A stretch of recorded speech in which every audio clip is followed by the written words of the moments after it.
Ok. Donc à travers ce diaporama, je vais vous présenter un essai qui a été mis en place au sein du CDHR Centre Val-de-Loire et au sein de la station d'expérimentation Est Horticole. Donc ce sont deux stations d'expérimentation qui font partie du réseau technique Astredor. Et donc voilà, ce sont des essais qui ont été mis en place depuis cette année et qui vont durer 3 ans et qui s'intitulent Conception de systèmes de culture agroécologique efficients en pépinière de pleine terre. L'essai, il est mené dans un contexte auquel la pépinière de pleine terre doit faire face. Elle est confrontée à une restriction d'usage d'herbicides et fait face à des coûts de main-d'œuvre importants. Donc, les coûts de main-d'œuvre, ils sont principalement supportés par les tâches de désherbage, désherbage manuel.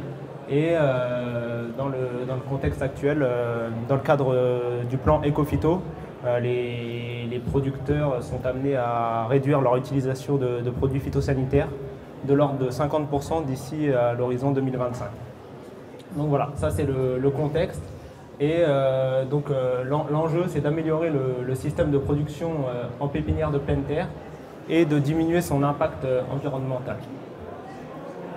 Donc l'objectif de la mise en place qui va suivre, c'est de diminuer les intrants et de diminuer les coûts de main-d'œuvre au sein des entreprises et de concevoir des systèmes de culture qui soient efficients et qui soient rentables économiquement pour les producteurs. Alors, donc, pour répondre à cet objectif, sur les 3 ans de l'essai, il y a 2 actions qui sont menées de façon simultanée. La première action qui est menée sur culture de jeunes plants de pépinières et jeunes plants forestiers, et sur culture de rosiers, c'est de tester et sélectionner des facteurs efficients pour gérer les adventices par des techniques alternatives et pour optimiser les stratégies de fertilisation. Donc en fait, cette action 1, c'est des essais factoriels. Donc il y a différentes stratégies qui sont mises en place pour essayer de gérer les adventices et pour optimiser les stratégies de fertilisation. Donc pour gérer les adventices par des techniques alternatives, il est regarder le précédent cultural, de voir si le précédent cultural impacte sur le développement des adventices sur la culture qui suit. Le couvert végétal en interrang est également testé. Il y a différents paillages sur le rang qui sont testés, on va voir après les premiers résultats, ainsi que des outils de désherbage mécanique. Pour la partie optimisation des stratégies de fertilisation, ce sont des engrais à libération contrôlée qui sont utilisés. Et en fait, à l'issue de l'action 1, tous les ans, les facteurs les plus efficients qui ont permis de mieux gérer les adventices ou de mieux optimiser la fertilisation vont être intégrés au sein d'une parcelle qu'on appelle système. Donc en fait, les parcelles système, on ne regarde pas seulement la culture en place, mais on regarde tout l'environnement de la culture. On regarde du coup son précédent cultural, on met des bandes fleuries pour essayer d'attirer les auxiliaires pour lutter contre les pathogènes. On met des zones enherbées parce que c'est mieux que des zones non enherbées qui lessivent les endroits. Donc voilà.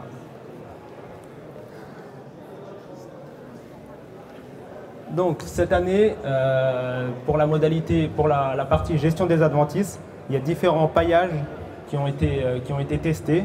Donc sur culture de jeunes plants, donc il y avait des Thuya, des Carpinus, des Philadelphus et Ligustrum. Et donc il y avait différents types de paillages qui étaient testés et qui étaient comparés à un témoin désherbé manuellement. Donc il y avait 2 paillages sous forme de toile. Le paillage à gauche, toile de chanvre, qui a une durée de 36 mois. Donc c'est un paillage de chanvre qui fait 10 mm d'épaisseur et qui a une couche de PLA en dessous qui lui permet une durée de vie allongée. Donc il y avait également une modalité feutre de coco.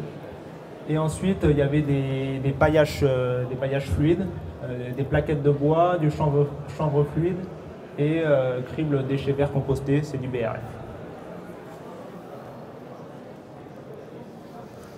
Alors, au niveau des résultats, il y a une parcelle qui était très enherbée. Donc en fait, les résultats, il y avait des petits carrés de 1 mètre carré qui étaient déposés sur le rang de la culture. Et ensuite, il y avait un comptage des adventices qui était fait, un pourcentage de recouvrement des adventices. Les adventices étaient ensuite arrachés manuellement, étaient pesés et comptés.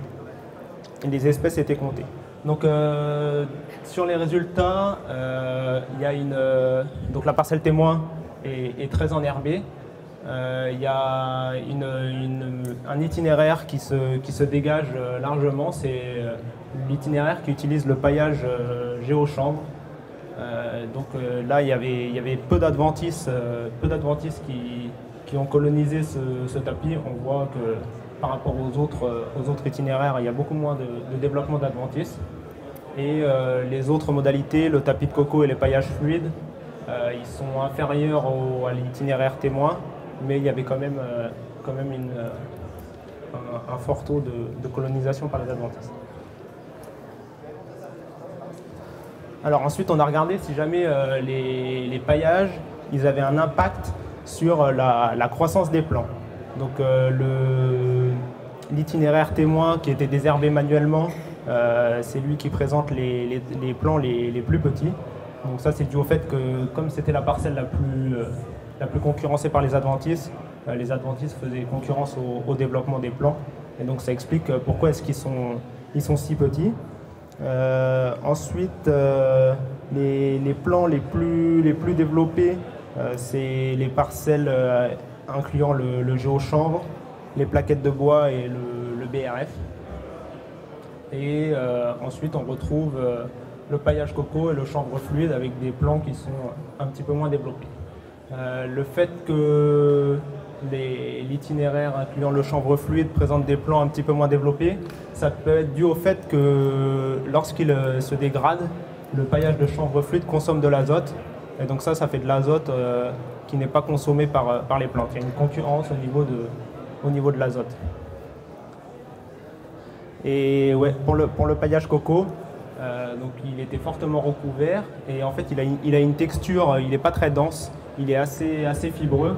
Et donc les adventices, soit elles arrivent à percer par le dessous, elles ont quand même accès à la lumière avec le maillage pas très fin du paillage coco, mais il y a également des adventices qui grainent à côté et qui ensuite arrivent sur le tapis et qui peuvent se développer à partir de là avec l'arrosage. Ensuite, on a regardé si jamais le paillage influait sur la qualité commerciale des plants de fin d'année. Donc il y a 3 notes qui ont été données aux plants en fonction de leur qualité, 3 étant la note maximale. Donc on peut voir que par rapport aux témoins qui présentent que 20% de plants ayant une note commerciale maximale, les itinéraires qui se dégagent, c'est le paillage de géochambre et le BRF. Voilà, donc un petit bilan de paillage après une première année. Le plus efficace, c'est très largement la toile de chanvre. Donc elle est donnée avec une durée de vie de 36 mois, donc là la culture va rester en place et on va voir comment est-ce que le paillage évolue, comment est-ce qu'il se comporte. Et puis si jamais il offre toujours une belle résistance au développement des adventices sur la durée. Comme je vous ai dit, les effets négatifs du paillage, du chanvre fluide, ça peut être dû à une concurrence pour l'azote avec les plants. Une des problématiques avec l'utilisation du feutre coco, c'est déjà c'était lui le plus cher au mètre carré. Et en plus de ça, quand on veut faire un désherbage manuel, qu'on arrache les adventices, de par son maillage assez fin, il s'arrache avec les adventices. Donc en fait, il se dégénère assez rapidement et donc il faudrait presque le changer tous les ans. Et une fois que la culture est en place, c'est pas forcément évident de rajouter du paillage. Et donc la toile de chanvre, elle a également un aspect positif, c'est qu'il n'y a pas besoin de rajouter du paillage comme c'est nécessaire de le faire pour le paillage fluide. Les paillages fluides, il y a toujours un tassement qui se fait et du coup c'est nécessaire de venir rajouter du paillage fluide et donc ça inclut des coûts de matières premières mais surtout des coûts de main d'œuvre. Donc voilà, après la gestion des adventices par les paillages. Je vais vous présenter la gestion des adventices par des outils de désherbage mécanique manuel. Donc en fait, c'est des outils qui étaient attelés sur une houe maraîchère double. Et donc, ça a été testé sur culture de rosier. Et on regardait l'invasivité des adventices en fonction de la culture et en fonction de l'outil. Donc l'indice d'invasivité, il était mesuré sur la longueur du rang. Et les adventices étaient répartis en classes. En classe 0, il n'y avait pas d'adventices. Classe 1, de 1 à 10 adventices. Classe 2, de 11 à 25. Et classe 3, plus de 25 adventistes. Donc, et c'était comparé à un rang qui était désherbé manuellement. Donc ce qu'on peut voir sur les graphes, c'est que l'itinéraire témoin il a été désherbé 3 fois de façon manuelle. Avec la roue sarcleuse, ça n'a pas été désherbé une seule fois de façon manuelle, donc il n'y a jamais eu un fort taux d'adventistes qui a nécessité un désherbement manuel. Donc voilà, j'ai une petite vidéo.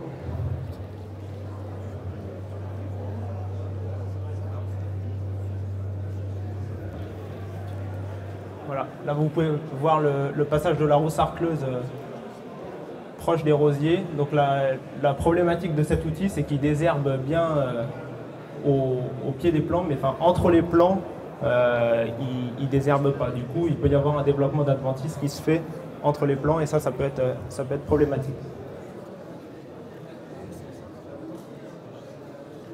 Donc voilà, il y a eu 10 cycles qui ont été 10 passages d'outils qui ont été faits sur la durée du cycle de culture.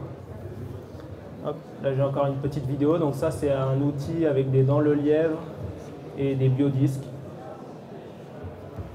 Donc voilà, c'est ça la houe maraîchère double. Donc ces outils ils sont bien quand les plants ils sont pas trop développés. Dès que les plants sont un petit peu plus grands, avec la hauteur de garde, ça va avoir tendance un petit peu à les abîmer. J'en ai encore une là. Ça, c'est les doigts de binage et les dents le lièvre. Donc les doigts de binage, c'est bien parce que ça ramène la terre au centre entre les plants. Et du coup, ça permet de recouvrir. Si jamais il y a des petites plantules qui ont commencé à se développer entre les plants, le fait de ramener la terre, ça va les étouffer. Et du coup, ça limite le développement. Tous ces outils doivent être utilisés au stade plantule. Dès que l'adventice est trop implanté, qu'elle a un système racinaire déjà bien développé, c'est trop tard déjà pour passer ce genre d'outils.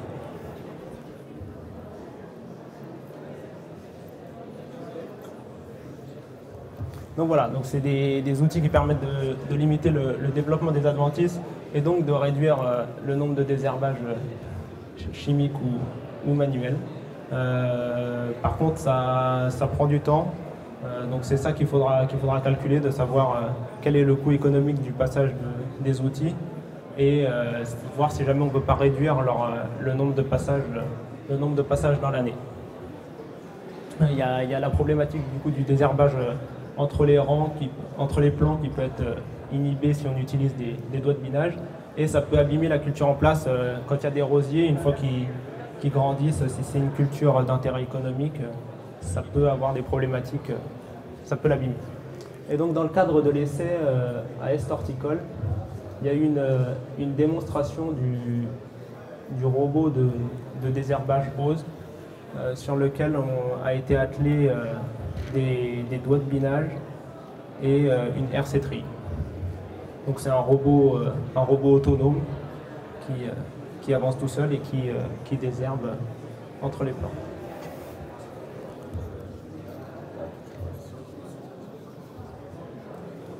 Donc voilà, après la deuxième tâche, après la gestion des adventices, c'est l'optimisation de la fertilisation. Donc là, il y a 2 types d'engrais à libération contrôlée qui ont été comparés à un itinéraire témoin qu'on appelle référence professionnelle. C'est un itinéraire de fertilisation qu'on retrouve chez les professionnels qui consiste en fait à faire des amendements en ammonitrate. Donc il y a à peu près 4 à 5 passages dans l'année. Et là, l'avantage de ces engrais à libération contrôlée, c'est qu'on fait un seul apport initial pour des cultures assez courtes. et donc ça permet de gagner du temps en main-d'œuvre. Libération contrôlée, c'est selon la température et selon l'humidité du sol. Et donc là, les mesures qu'on a faites, c'est sur la qualité racinaire des plants. On n'a pas pu le faire sur la qualité aérienne, parce qu'en fait, c'était là qu'on passait les outils, donc on n'avait pas prévu que les outils abîmeraient les plants. Mais en tout cas, sur la qualité racinaire, on a pu voir que là où on obtenait les meilleurs résultats, c'était avec Agrocote, et on obtenait les meilleurs résultats avec une dose réduite de moitié.